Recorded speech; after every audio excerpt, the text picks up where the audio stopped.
Bom pessoal, olá a todos, continuando aqui nossa sériezinha, né, os pecados de Jesus. Lembrando que pecado é transgressão da lei, né, ou aquilo que é proibido de acordo com a época. Esse vídeo aqui eu já vi que eu vou ser xingado pra caramba, né, então eu não vou nem ler os comentários desse vídeo, tá, porque esse aqui vai ser um pouco polêmico. E só lembrando vocês também que eu não estou seguindo ordem cronológica, tá, eu coloco assim, primeiro pecado, segundo pecado, terceiro, só para os vídeos ter uma sequência lógica, tá, mas eu não estou seguindo uma ordem cronológica de acordo com o Evangelho.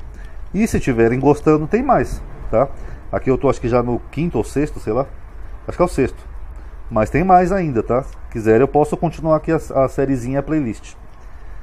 Então vamos lá. Aqui em João 13 nós temos uma passagem bem estranha, que é a passagem do lava-pés. Vamos ler o que diz aqui, ó. E acabada a ceia, tendo já o diabo posto no coração de Judas Iscariotes, filho de Simão, que o traísse, Jesus, sabendo que o Pai tinha depositado nas suas mãos todas as coisas, e que havia saído de Deus e ia para Deus, levantou-se da ceia. E aqui que Jesus faz? Ó, ele tira as vestes. Então é meio esquisito isso, né? Jesus, um homem adulto, ali com 12 apóstolos também adultos, né? Ele termina a ceia, ele tira as suas roupas, ele fica nu. Então só isso aqui já é estranho bastante, né? Mas ele toma uma toalha e ele se cinge. O que é cingir? Ele colocou a toalha em volta de si. Ah, menos mal, Ronaldo, então ele não estava pelado. Ok. Depois deitou água numa bacia e começou a lavar os pés aos discípulos e a enxugar-lhes com a toalha com que estava cingido. Então aqui dá a entender que ele pegou a própria toalha que ele tinha se cingido, ele de alguma maneira ele tirou a toalha para secar os pés dos apóstolos.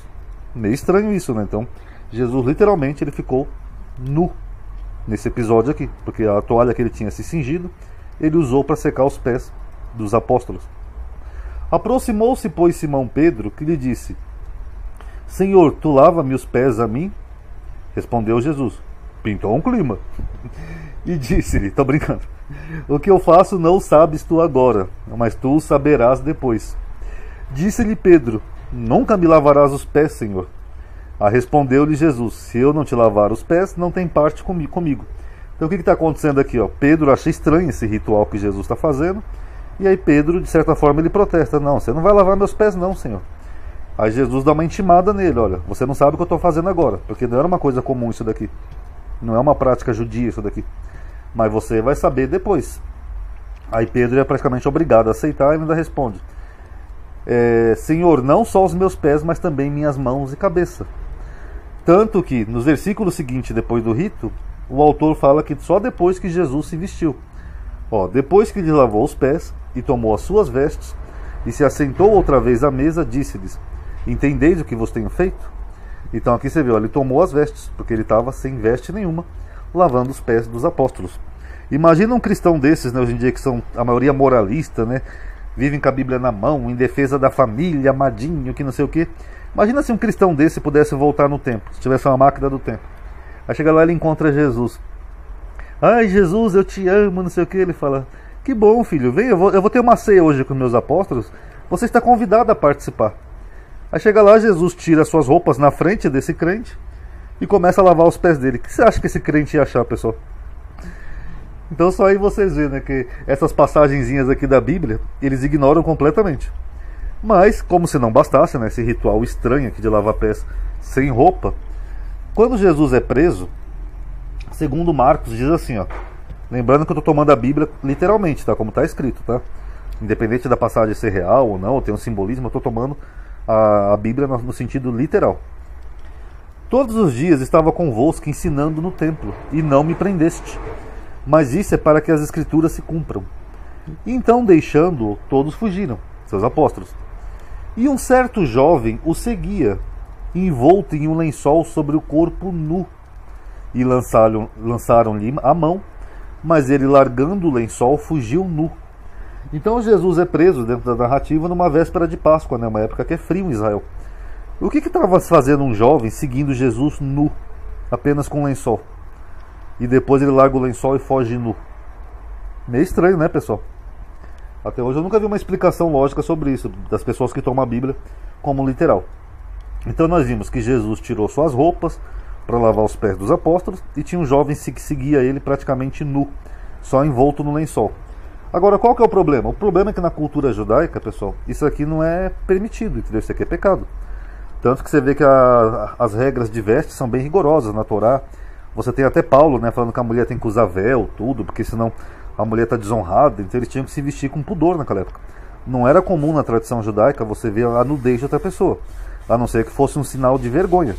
Tanto que nós temos dois exemplos aqui, ó. O primeiro é o de Noé. Ó, e começou a Noé a ser lavrador da terra, e plantou uma vinha. E bebeu do vinho e embebedou-se. Então Noé planta uma vinha, aí Noé fica bebinho, completamente bêbado.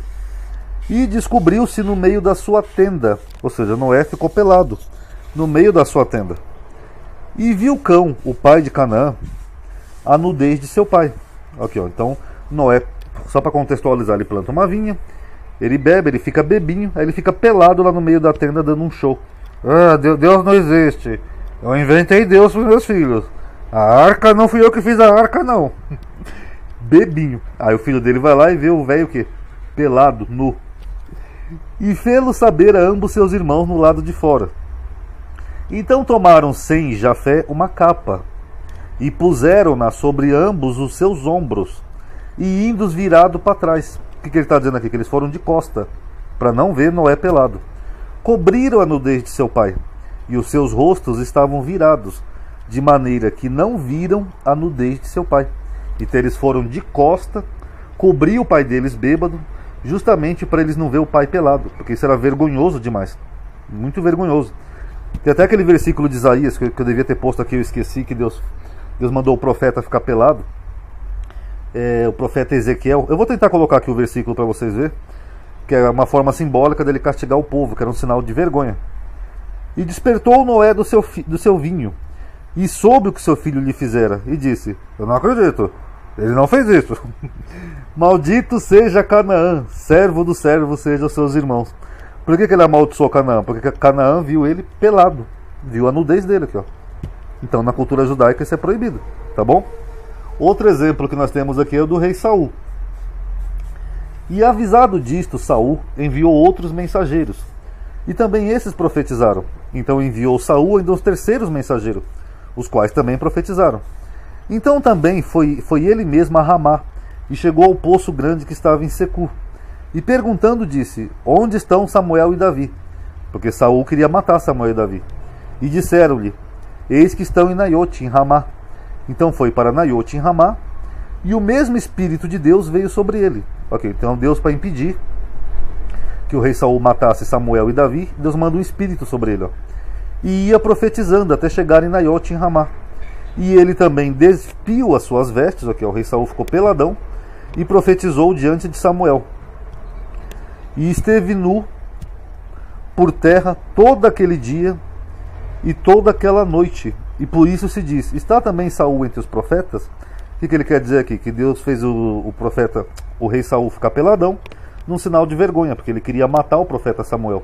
Aí, em vez de matar o profeta Samuel, ele entrou num transe, ficou peladão, e as pessoas ficavam zombando dele, ó. Está Saul entre os profetas?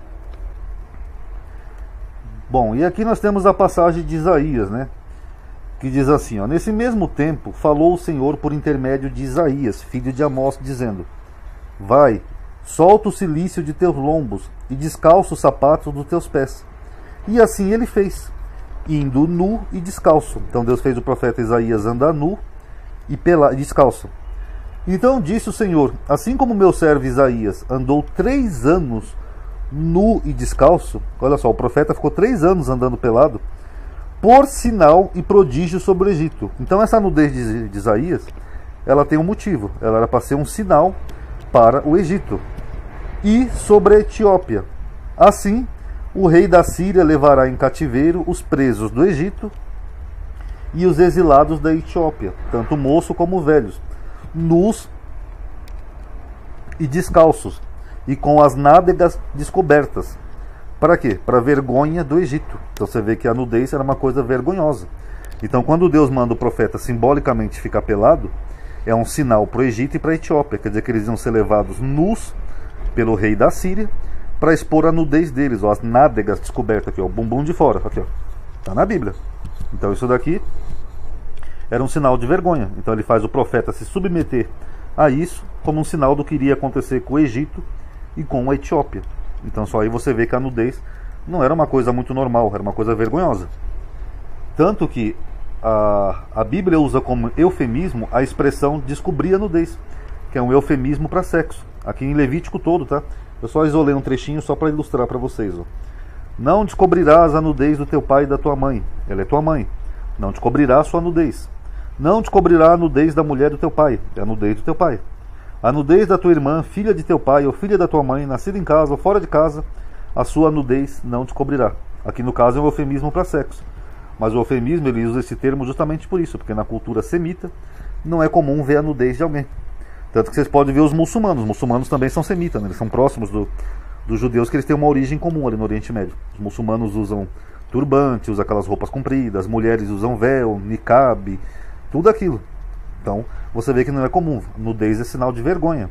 Assim como Noé, que ficou bêbado e o filho dele viu a nudez dele, ou o rei Saul, que Deus praticamente humilhou o rei Saul aqui, porque ele queria matar Samuel, e aqui no caso do profeta, que andou nu para mostrar a vergonha do Egito. Então isso era considerado pecado. Só que aqui no Novo Testamento nós temos essas duas passagens aqui estranhas. Ó. Nós temos o jovem que fugiu nu, agora sabe-se lá porque Jesus estava com o jovem nu, e nós temos aqui Jesus tirando suas roupas para lavar os pés dos apóstolos, ou seja, ele se despiu na frente dos seus apóstolos, num ambiente fechado. Tinha 12 homens ali, ele tira as roupas, pega uma toalha, se cinge com a toalha, e depois ele usa a mesma toalha para secar os pés dos apóstolos. E aí, pessoal, como é que fica? Então eu não vou nem comentar, que eu já sei que eu vou ser xingado nesse vídeo, tá? Comentem aí o que vocês acharam, tá? Quem puder dar um like no vídeo, que ajuda a aumentar o alcance e a atividade. Obrigado aí por terem assistido. Paz a todos.